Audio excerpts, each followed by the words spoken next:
analis teknikal dari dosen Adam.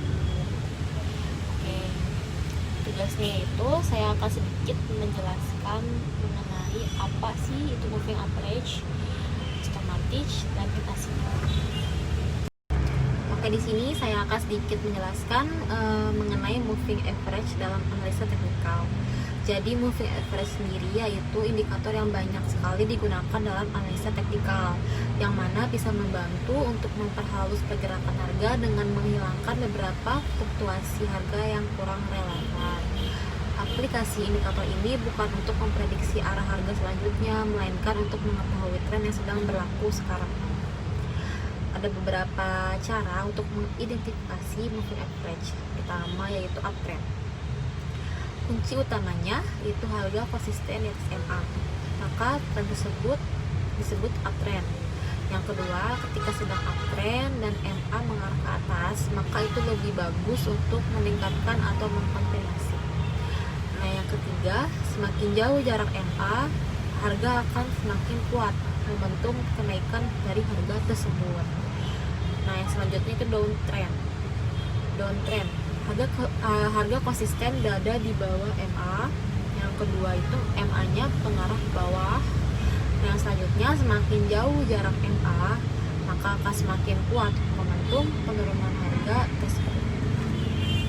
Nah, yang ketiga itu sideways. Sideways yaitu harga cenderung bergerak di area MA, yaitu cenderung tidak konsisten, selalu berubah-ubah setiap saat, kadang naik, kadang turun. Nah, yang selanjutnya yaitu MA terkadang landai. Nah, yang ketiga, semakin sering harga keluar masuk MA, maka akan semakin terkonfirmasi bahwa tidak memiliki tren gitu. Nah, yang selanjutnya adalah beberapa fungsi moving average. Yang pertama, moving average sebagai support untuk menahan harga turun ke level yang lebih rendah. Nah, yang ketiga itu sebagai resisten, menahan harga naik ke level yang lebih tinggi. Nah, yang ketiga, moving average itu sebagai identifikasi suatu tren. Oke, barusan kita sudah mempelajari sedikit mengenai moving average. Nah, selanjutnya itu ada stokastik yang banyak dilakukan juga dalam analisa teknikal. Stokastik juga sangat penting sekali dalam pembelian saham.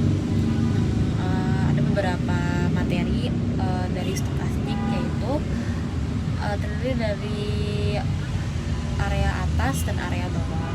Nah, area atasnya disebut ada level 80 dan area bawahnya itu ada level 20. Area di atas level 80 itu disebut overbought. Jadi itu sudah batas beli ya. Sementara di bawah 20 itu oversold. Jadi itu bisa batas menjual.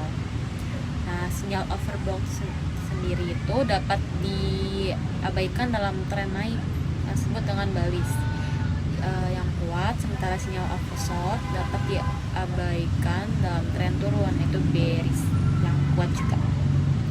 Nah, sinyal beli terjadi apabila garis K memotong dari bawah ke atas garisnya D di area oversold, sedangkan sinyal jual terjadi apabila garis K-nya memotong dari atas ke bawah garis D di area overbought, jadi kebalikan dari oversold.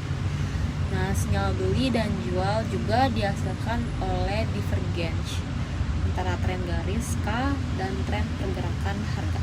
Oke, selanjutnya saya akan menjelaskan mengenai MACD itu apa. Mohon maaf untuk video tersebut tidak bisa ditayangkan dikarenakan ada gangguan teknis. Jadi saya memakai gambar saja dengan penjelasannya.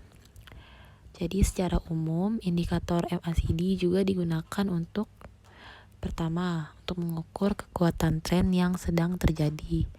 Kedua, menentukan posisi open, kapan buy dan kapan sell. Yang ketiga, mengukur momentum pasar. Dan yang keempat, mengetahui kondisi overbought atau oversold. Jadi, bagi kebanyakan trader forex, trading menggunakan indikator MACD itu merupakan salah satu indikator taktikal paling populer yang banyak diandalkan dibandingkan indikator lain.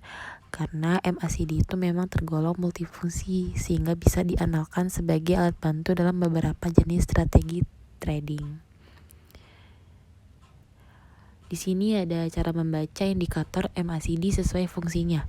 Sebagaimana yang diuraikan di atas, indikator MACD itu merupakan indikator yang multifungsi, sehingga cara membacanya pun berbeda antara satu fungsi dengan fungsi lainnya.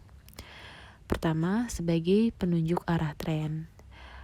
Bisa dilihat di grafik di atas. Di atas, fungsi indikator MACD ini paling utama adalah untuk menunjukkan arah tren dan momentum pasar. Jadi, ketika tren harga sedang naik atau uptrend, area MACD itu berada di zona positif atau di atas 0. Sebaliknya, ketika tren harganya sedang turun, downtrend, area MACD itu berada di zona negatif atau di bawah level 0. Yang kedua, sebagai penunjuk entry. Banyak trader juga menggunakan kombinasi indikator MACD dengan exponential moving average atau disingkat EMA.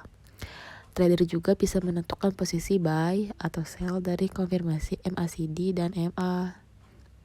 Jadi, untuk penanda buy-nya, kedua garis EMA harus saling berpotongan. Misal EMA 12 ini memotong EMA 26 yang berwarna garis biru dan merah. Jadi dari bawah ke atas. Baliknya kedua garis EMA itu harus saling berpotongan. Kebalikannya EMA 26 memotong EMA 12 dari atas ke bawah jika trader ingin membuka posisi sell, yaitu menjual. Yang ketiga sebagai pengukur momentum. Jadi, ketika tren baru itu terbentuk dalam pasar, area MACD pada histogram tampil pendek-pendek namun semakin membesar. Puncak tren terjadi ketika kekuatan pasar ini terisi penuh dan ditandai oleh batang histogram MACD yang tampil paling panjang. Bisa dilihat di diagram di atas. Pada akhirnya, pola histogram akan mengulang siklus yang sama di area berlawanan. Yang keempat itu sebagai osilator. Pada dasarnya, fungsi ini masih berkaitan dengan kemampuan MACD sebagai pengukur momentum. Hal ini karena trader masih harus membaca histogram untuk mengetahui kondisi overbought atau oversell. Jadi mudah saja trader menggunakan puncak area MACD itu di area positif sebagai overbought, sedangkan menggunakan puncak area MACD di area negatif sebagai oversold. Seperti itu. Oke, sekian pembelajaran dari saya mengenai video analisa teknikal. Mohon maaf sekali bila masih banyak kesalahan. Wassalamualaikum warahmatullahi wabarakatuh.